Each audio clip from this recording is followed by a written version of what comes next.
Poštovani gledalci, situacija sa klimatskim promjenama u Evropi u ovom trenutku je posebno zanimljiva. Vidimo šta se dešava u Španiji, vidimo šta se dešava u Velikoj Britaniji, vidimo šta se dešava u Francuskoj, Portugalu, Grčkoj, Italiji, Sloveniji, Bosni i Hercegovini, Hrvatskoj. Mnogo požara, mnogo promjena, mnogo različitih situacija. Upravo o tome u nastavku ćemo razgovarati sa profesorom Martenom van Aalstom sa Univerziteta u Twenteu, ali isto tako direktorom Centra za klimu Međunarodnog komiteta Crvenog križa, organizacije za koju većinom ne bismo rekli da će se baviti klimatskim promjenama, ali imaju svoj klimatski centar. Professor van Aalst, welcome to program N1. Thank you. I said in my opening that you're director of ICRC Climate Center, which is a bit unusual because when we think about ICRC, we don't think about climate change.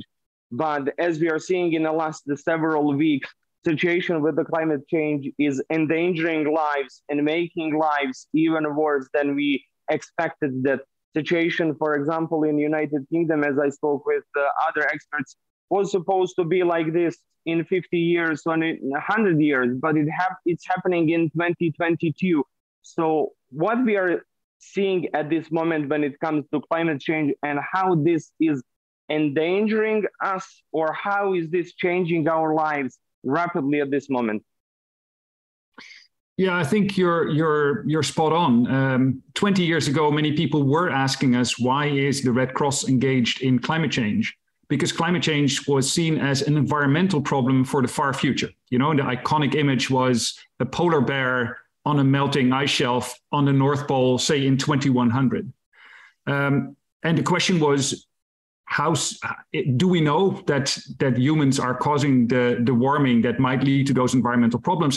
And what would we need to do to reduce emissions to prevent that from happening? But it was all quite abstract and long-term. The last 20 years, reality has caught up with us. We know that climate change is already happening. It is due to the increase in greenhouse gases, primarily due to burning of fossil fuels. And we have to work on it on all fronts, you know, reduce the emissions to avoid the warming from continuing further, adapt to deal with what is really a changed climate that we already live in today, but even also cope with the extremes that are already affecting us today. And indeed, sadly, also even killing people. So that is the work of our volunteers at the front lines of these rising risks all around the world every day. Now, what we are seeing at this moment is that some scientists are saying that that goal of keeping global warmth under 1.5 degrees centigrade is almost lost, that we will face ourselves with 2 degrees or maybe even 3 degrees if we don't stop what we are doing at this moment. And these temperatures which we are seeing at the moment, for example, in Great Britain or in Spain, are basically telling us that the trends are not going in our favor. What is your assessment where we are standing when it comes to 1.5 degrees centigrade? Well, I think there's two important elements there. 1.5 degrees is potentially still possible, but we need a major course correction really rapidly. So a much quicker active climate policy than we have seen in the past years. We have seen progress since the Paris Agreement was signed, for instance, in 2015. So we're moving in the right direction, but we're not moving in the right direction fast enough.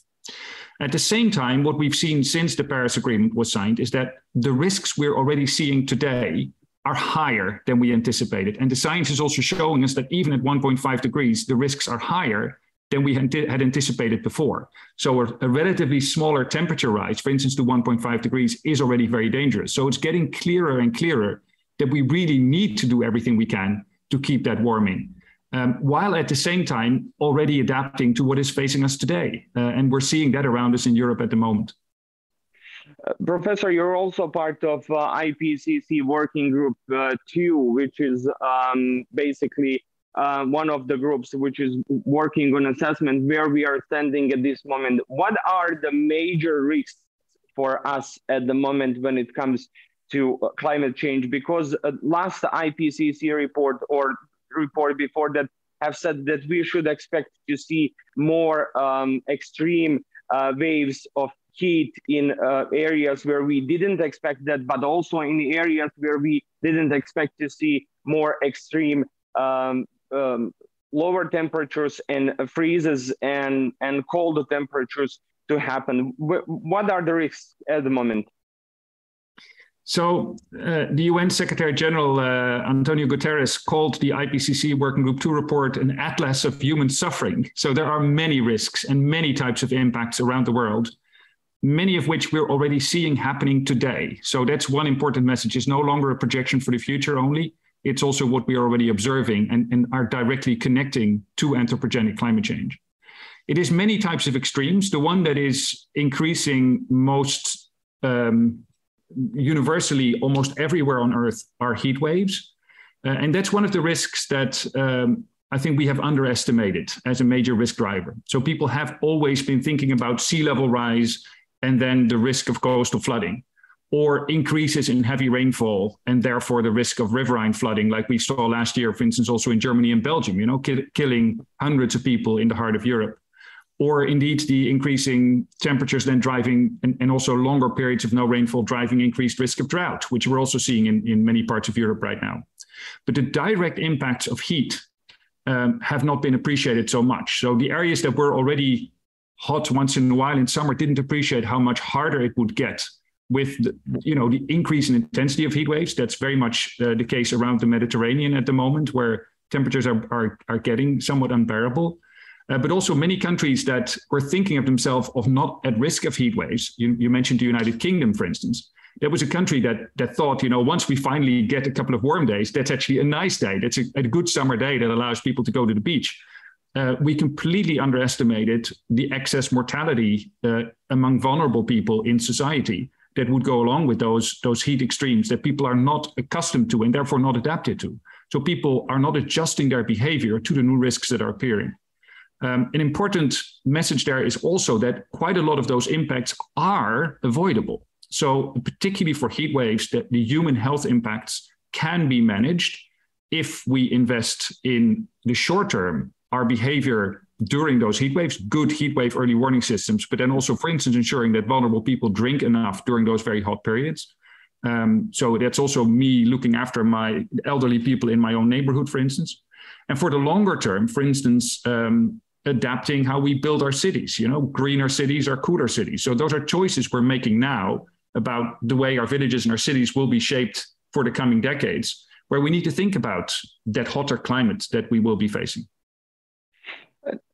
Now, you mentioned the droughts across the Europe. What we are seeing at this moment is, for example, that the satellite images from United Kingdom are showing that the country is brown at the moment, it's not green. Also in Italy, we saw several weeks ago that the River Po was basically non-existent. Other rivers are in the same situation in Europe. But what that could mean for our production, not only of energy, where we are using hydropower for creation of energy, but also for production of food in Europe. How dangerous or how difficult that could be in the next period of time? Well, Europe in the end, for the most part, is rich. So we will be able to afford food, import it. It's going to get more expensive. So people will feel the impacts. But it's not like Europe will starve. But we have already seen the impacts of heat on agriculture and then on global food prices with the heat wave that hit India and Pakistan. We were hoping, we had rising food prices already at the beginning of the year, but then the crisis in Ukraine put a lot of pressure on global wheat prices in particular, but also fertilizer going around the world. So we saw food prices rising. We were hoping for the South Asian subcontinent to add to the global supply of wheat. And India was indeed preparing. India is the second biggest wheat producer in the world. It's not the second biggest exporter, but it uses a lot for internal markets. But we were hoping that they would be able to supply additional wheat to the world market. For instance, also to ameliorate some of the food insecurity in Africa at the moment. But what happened is that India and Pakistan had the worst heat wave they've ever had, and very early in the season when they normally have their growing season. So wheat production was suppressed And India actually decided to have an export ban, except for the most pressing circumstances, so that they could buffer the prices domestically. And that added to the uncertainty in the global markets, and then aggravated the challenges, for instance, for humanitarian organizations to provide food in places that are also suffering from drought, like in the Horn of Africa, where people cannot afford those food imports. So that is the example where it immediately leads to the most devastating consequences and really loss of life. In the case of Europe, it is more inconvenience, rising prices in the supermarkets, and it is a warning sign, I think, of what might be coming our way in the future. And one thing I think in general that the IPCC is also concerned about and warning is that we have often thought about these risks as very simple, unidirectional, so you have a particular crop and then you get a certain weather condition and either the crop does well or it does not, depending on that weather. And if the weather changes, then you do your calculation about how that crop performs, depending on that new weather condition. What we're seeing in practice is that there are many different ways that the climate is interacting. And it might be that there are trade-offs. For instance, water levels, if there's limited water supply, you might need to choose, are we going to use that water for irrigation in agriculture? Do we need it for drinking water? Do we need it to produce energy? Do we need it to keep the river levels high enough to enable shipping? So there are going to be trade-offs, and a choice you make in one place is going to have consequences for other places and other sectors. And we've seen that, for instance, also with the heat in Europe, with the electricity supply. You already mentioned reduced hydropower productivity because of drought, for instance, in Spain, but also, for instance, the French nuclear plants that couldn't perform at full power because they couldn't dump their cooling water in the rivers because the rivers were already so hot. And that means you don't have energy to power your air conditioning, which is one of the ways to deal with the heat wave. So the ability to deal with the risk is hampered by other impacts of that same risk. And that way, all that intertwining of different risks and making the sum of the risks much bigger than the parts is something that we're very concerned about and will make the impact of climate change faster and bigger than we had anticipated before. Yeah, and two areas in the world, North America and Asia, they have at the moment real issues with flash floods, especially United States. We saw that last week in Kentucky, and just on Monday, a new study is published in the United States, which says that some areas could see temperature above 38 centigrade, which will be very, very high for them. And we are seeing, for example, in Texas, that we are seeing minus temperatures in centigrades. So, and we are seeing also in Canada, in the past year, we saw temperatures above 50 centigrade. So how that is also changing when it comes to situation with floods and also areas which were hot and now getting colder. So we're seeing extremes changing around the world. So one thing is we're in a new climate. That is very clear. For some extremes, the pattern is pretty universal. So heat, for instance, is getting worse around the world. And it means the chances of something really unusual happening are higher than before. So the Canadian heat wave, for instance, last summer, over 50 degrees centigrade, that had never occurred there before. It's still an unusual event, but it's much more likely than before. So we're getting more of those surprises. Also, the things that are less unique are happening more frequently. So for instance, in my part of Europe, I'm in the Netherlands right now, we're in the third heat wave of this summer. And that pattern of the same types of risks occurring much more frequently and then starting to add up is another element. For rainfall, again, the extremes are getting worse. So for instance, flash flooding is something that we can expect more in more places. But the direction of rainfall overall depends from place to place. So you have to look at where you are. But again, overall, all around the world, we can expect more surprises and we need to prepare for what's coming our way. At the start of this conversation, you mentioned Paris in 2015 at the COP conference. And last year we had the COP 26 in Glasgow. The next COP is coming at 27 in Egypt in November of this year. And today was announced that the new UN climate chief will be Simon Steele, who's environment minister of Grenada. Many are saying that this was a surprise because, again, the climate chief is coming from Americas, but we know that the Americas are facing really issues with climate change. But what we can do at the COP in Egypt to prevent that we don't basically get off our goals and to forget where we are, and just to give more promises and more declarations, but not to deliver on the results which we're supposed already to deliver. Yeah, I think you're already sending exactly the right signal. We cannot afford to keep talking. We need to be acting, and not just acting a little, but acting much more radically and quickly than we have in the past.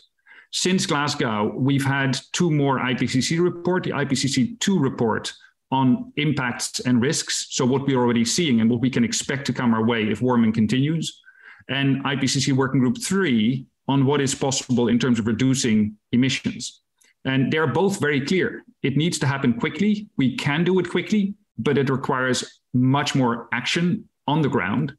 And I think we should see Sharm el-Sheikh as at the moment that countries look each other in the eye, but also keep each other to their promises that were already made in the past. But that the real work cannot be expected to be done in Sharm el-Sheikh. It needs to happen in all of those countries, in all of those communities, in all of those companies, in all of those cities around the world, where we all need to step up our action. I asked already some experts from your area, from climate area, how we can get more scientists to be listened by governments, and how we can force a government to listen to what you're telling them and what proposals you're giving them, how we can change that situation where politicians are saying, yeah, we are listening to you, but we will do this now, and then we'll leave some decision about climate change for later. Well, I think one element is it cannot just be a conversation between scientists and politicians. This is a conversation that is for everyone. So as a scientist, I see my role also not just speaking to the politicians, but also trying to clarify what we know about the climate to everyone, and indeed speaking to yourselves, to the media, and having these conversations much more broadly in society. And as a scientist, I feel on the one hand scared, and on the other hand hopeful. Scared in the sense that the risks are happening faster even than based on our science we had expected in the past. So we're feeling like, if anything, we've been too conservative, maybe portraying the concerns about climate change in the past. On the other hand, hopeful in the sense that everyone is now seeing that around them.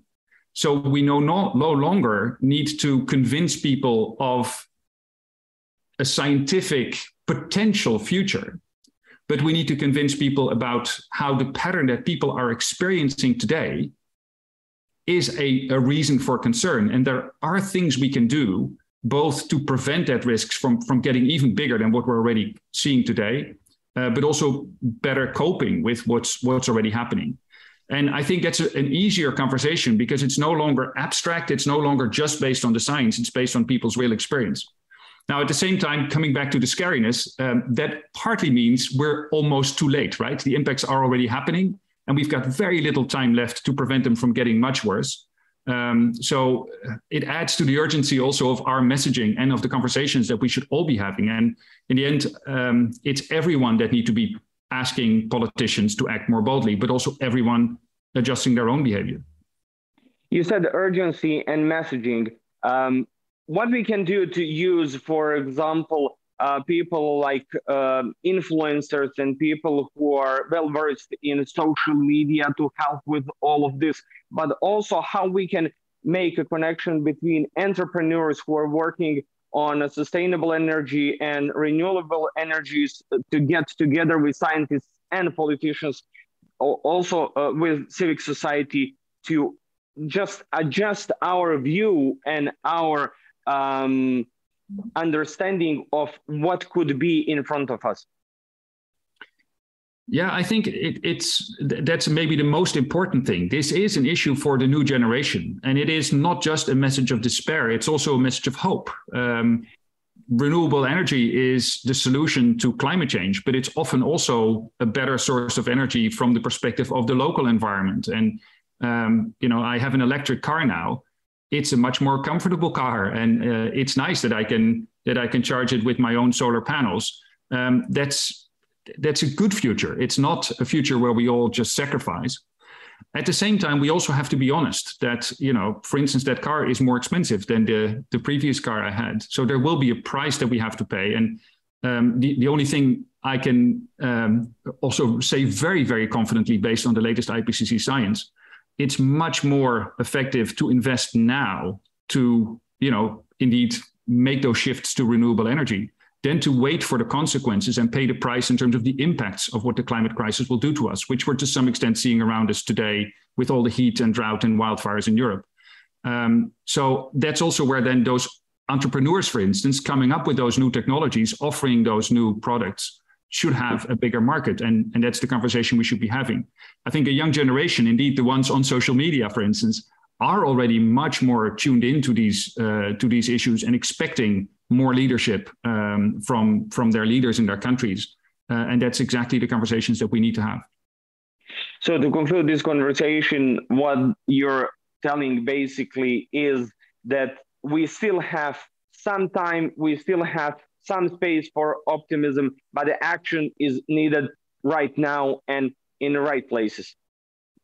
Exactly. And we need that action on all fronts. So to reduce the emissions, to avoid the problem getting further out of hand, to adapt, to be able to deal with the changing climate conditions, for instance, how we build our cities, but also indeed to cope with the consequences that we already face today, especially for the most vulnerable in our society.